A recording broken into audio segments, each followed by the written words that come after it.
इन दिनों परवीन की आंखों में एक नई चमक आ गई थी। दिल जैसे सुकून से भर गया हो और रूह जैसे महकने लगी हो। मगर ये तब्दीली शमसुद्दीन की नजरों से छुपी न रह सकी। एक दिन जब वो खाने पर बैठे थे, शम्स ने बगौर परवीन को देखा और फिर सर्द लहजे में बोला, तुम कुछ बदली बदली लगती हो परवीन, आजकल बड़ी खुश रहती हो, क्या बात है? परवीन का दिल धड़क उठा, मगर उसने घबरा कर कहा, नहीं शम्स, ऐसी कोई बात नहीं, मैं तो बस दुआ करती हूं हमें जल्द औलाद अता करे ताकि हमारी जिंदगी मुकम्मल हो जाए।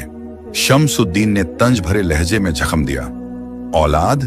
तुम जैसी औरत मुझे औलाद नहीं दे सकती, तुमसे तो उम्मीद ही फजुल है। ये कहकर वो वहां से उठ गया और परवीन की आंखों में आंसू भर आए। लेकिन अब वो कमजोर परवीन नहीं थी। वो जानती थी कि अब उसका सहारा रब उल आलमीन है। अगले दिन वो साग चुनने के बहाने फिर जंगल की तरफ निकली, लेकिन दिल में इरादा पुख्ता था। आज वो फिर बाबा जी के पास जाएगी। जब बुजुर्ग ने उसे देखा तो उसके चेहरे का दुख समझ गए। बेटी, क्या बात है, आज बहुत उदास लग रही हो। परवीन की आंखों से आंसू बहने लगे। बाबा जी, मेरा शौहर मुझे ताने देता है, कहता है मैं बांझ हूं, दिल बहुत दुखता है, मैं क्या करूं? बुजुर्ग ने नरमी से कहा, बेटी, इंसान के कहने से कुछ नहीं होता। अगर अल्लाह देने पर आ जाए तो दुनिया की कोई ताकत रोक नहीं सकती। बस तुम सच्चे दिल से अपने रब को पुकारती रहो, वो तुम्हारे लिए कोई ना कोई सबब जरूर पैदा करेगा। ये बातें परवीन के दिल पर मरहम बनकर उतरी। उस दिन वो अपने साथ एक नया असासा लेकर निकली, कुरान मजीद।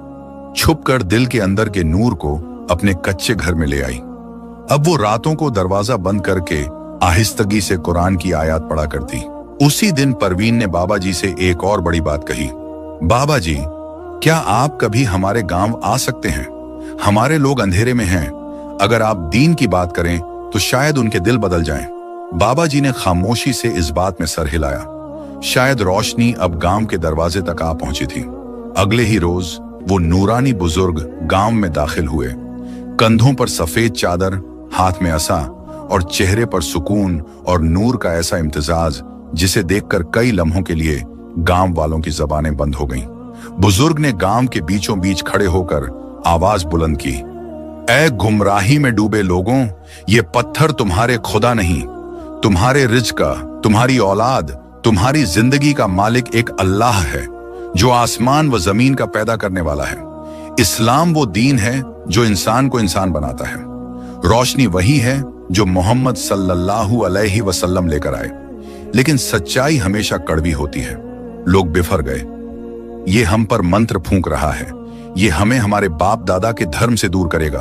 एक ने आवाज लगाई, पत्थरों को बुरा कहता है, इसे निकाल दो। धक्के दिए गए, गालियां सुनाई गईं, बुजुर्ग को गांव से बाहर कर दिया गया और वो खामोशी से सब सह गए। परवीन ये सब दूर से देख रही थी। दिल जैसे फट गया हो, आंखें आंसुओं से भर गईं। वो सहन में बैठकर रोने लगी। दिल ही दिल में कहती रही, या अल्लाह, तेरे दीन की इतनी बेअज्जती, तेरे बंदे को इस तरह धुतकारा गया। उसी वक्त शमसुद्दीन भी घर आया।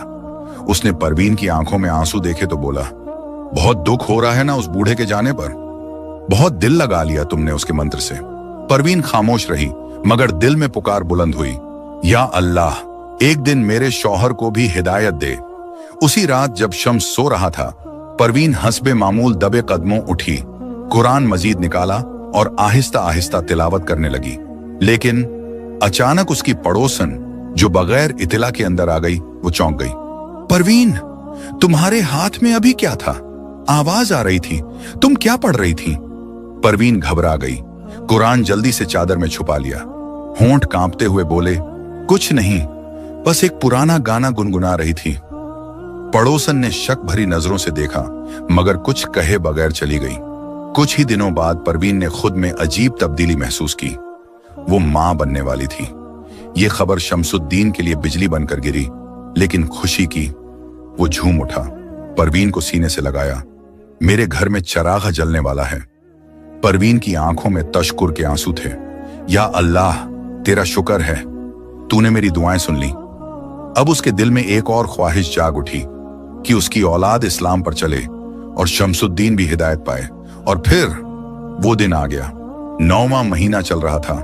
रात के सन्नाटे में परवीन दर्द से कराहती हुई लेटी थी और जब मोजिजे का लम्हा आया तो एक सेहतमंद बच्चा पैदा हुआ। पहली सांस के साथ ही परवीन के लबों से निकला, या अल्लाह तेरा लाख लाख शुक्र है। ये अल्फाज सुनकर वही पड़ोसन जो पास बैठी थी चौंक उठी। ये क्या कहा, या अल्लाह?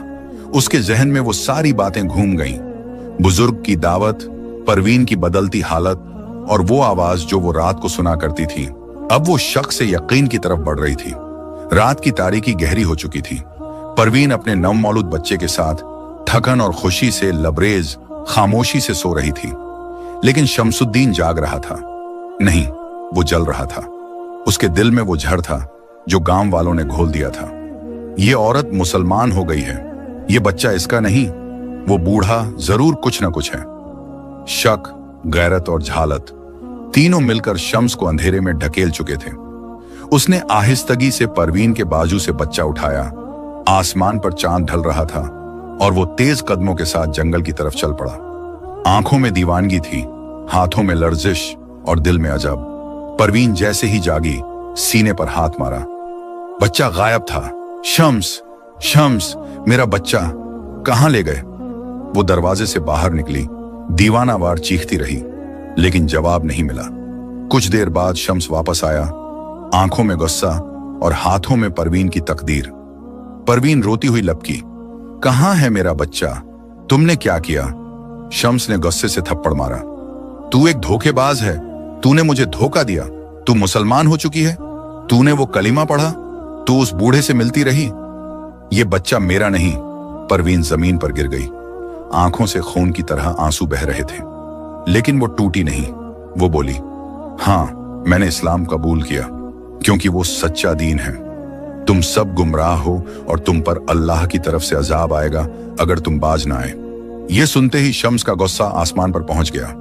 गांव के लोग भी जमा हो गए, सब चीखने लगे, ये औरत मुर्तद है, इसे सजा दो, पत्थर मारो, इसे जला दो। शमसुद्दीन ने उसका बाजू पकड़ा और गांव से बाहर एक सुनसान मैदान में ले जाकर फेंक दिया। लोग जमा हो चुके थे, पत्थर उठा लिए गए थे, फैसला हो चुका था। लेकिन ऐन उस वक्त अंधेरे में एक नूर सा उभरा। अल्लाह वाले बुजुर्ग सामने आ गए। उन्होंने बुलंद आवाज में कहा, रुको, ये क्या जुल्म कर रहे हो तुम लोग? ये औरत गुनहगार नहीं, ये तो तुम्हें नजात की तरफ बुलाने आई है। लोग हंसने लगे, तू भी पागल है, पुराने कस्से मत सुनाओ हमें। बुजुर्ग की आवाज गरजी, जैसे कौमे नूह आद समूद ने अपने नबियों का मजाक उड़ाया, तुम भी वही कर रहे हो। जान लो, अगर तुमने जुल्म जारी रखा तो अल्लाह तुम पर भी वो कहर नाजिल करेगा जिसे तुम रोक न सकोगे। लेकिन अंधे दिलों पर नसीहत का असर कब होता है? जब गांव वालों ने अल्लाह वाले बुजुर्ग से तंज करते हुए कहा, अगर तुम्हारा अल्लाह सच्चा है तो वो परवीन का बच्चा वापस लाकर दिखाए जिसे जंगल के दरिंदे खा चुके हैं।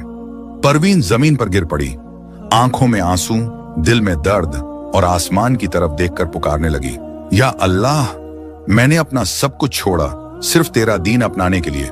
तू मेरी लाज रख, मेरी गोद खाली है, तू उसे भर दे। तू ही मेरा सहारा है, तू ही सब कुछ है। उसी लम्हे ऐसा मंजर हुआ कि गांव वालों की आंखें फटी की फटी रह गईं। जंगल की तरफ से एक बहुत बड़ा शेर आता दिखाई दिया। मुंह में परवीन का बच्चा था, लेकिन वो शेर परवीन के करीब आया और निहायत नरमी से बच्चे को उसकी झोली में डाल दिया। फिर वो परवीन के इर्द गिर्द चक्कर लगाता रहा, दहाड़ता रहा, जैसे कह रहा हो, ये अल्लाह की बंदी है, इसे ना छेड़ो। सन्नाटा छा गया। गांव वाले साकित, शमसुद्दीन तो जैसे पत्थर बन गया हो। जिस बच्चे को उसने नाजायज समझा, अल्लाह ने उसे मोजिजे के साथ लौटा दिया।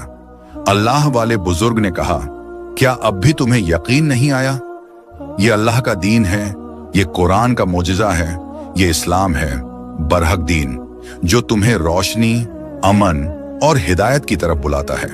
और अगर अब भी तुम इनकार करोगे तो अल्लाह का गजब तुम पर नाजिल होगा। परवीन रोते हुए बोली, मैंने कलिमा पढ़ा, कुरान सीखा और आज अल्लाह ने मुझे सरखरू कर दिया। मैंने सच अपनाया और अल्लाह ने मेरी लाज रख ली। उसी लम्हे बुजुर्ग ने कुरान मजीद खोला और कुछ आयात तिलावत की, ऐसी आयात जिनकी गूंज दिलों को चीर गई रूहें कांप उठी और वो गांव जो कभी गुमराही में डूबा था आज हिदायत के नूर से जगमगा उठा। सबने रोते हुए तौबा की, जमीन पर सजदे किए और एक साथ बुलंद आवाज में कहा, ला इलाहा इल्ला अल्लाह मुहम्मदुन रसूलुल्लाह। और यूं वो गांव जो कभी एक पत्थर की पूजा करता था आज कुरान के साए में आ गया। इस्लाम फैल गया, हक गालिब आ गया और अल्लाह ने अपनी कुदरत का निशान जाहिर कर दिया। अगर आपको ये ईमान अफरोज कहानी पसंद आई हो तो हमारे चैनल को सब्सक्राइब करें, वीडियो को लाइक करें और इसे ज्यादा से ज्यादा लोगों तक पहुंचाएं ताकि अल्लाह का पैगाम हर दिल तक पहुंच सके।